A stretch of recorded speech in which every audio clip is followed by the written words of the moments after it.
bilan shug'ullanish, mamlakatga, vatanga fidoyilik bilan xizmat qilish kabi insoniy huquq va burchlarining barqaror bo'lishi tariqat orqali Hazrat Naqshbandga Yusuf Hamadoniydan meros bo'lib qolgan.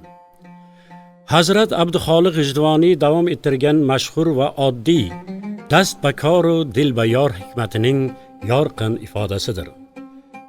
Dilbayor hikmatining mohiyati, ya'ni zikr xufiyaga amal qilinganidadir.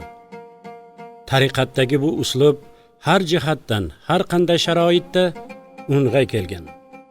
Oddiy hunarmanddan tortib, to davlat arbobigacha kunduzi foydali, hayotiy dunyoviy yumushlar bilan shug'ullanib, boshqa paytlarda muvofiq tarzda zikr bilan shug'ullanish imkoniyatiga ega bo'lgan.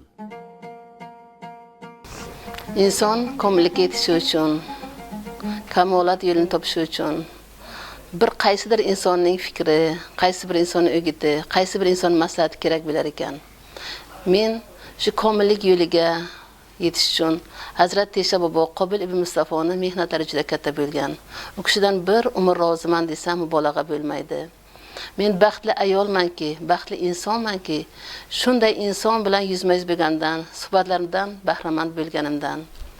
U kishi shunaqa bir inson edilarki, kamtarin, kamsuqum, fitratlarida takabburlik, manmanlik, qo'pollik topilmas edi. Va suhbatlari, har bir suhbatlari o'sha Hazrat Shohi Naqshband aytganlaridek dilbayoru dasbakor asosida o'tar edi. U kishining o'gitlari bizning hayotimizda, oilamizda va o'sha ilm yo'llarimizda ham bir katta dasturul amal bo'lar edi.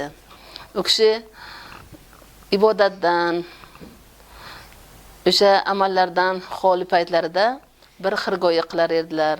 Xirgoylari ham insonga bir ruhiy oziqa bo'lar edi. Men mana shu yerda shuni o'qib berishni o'zimga lozim deb topdim. Ruhlarini shod qilish uchun.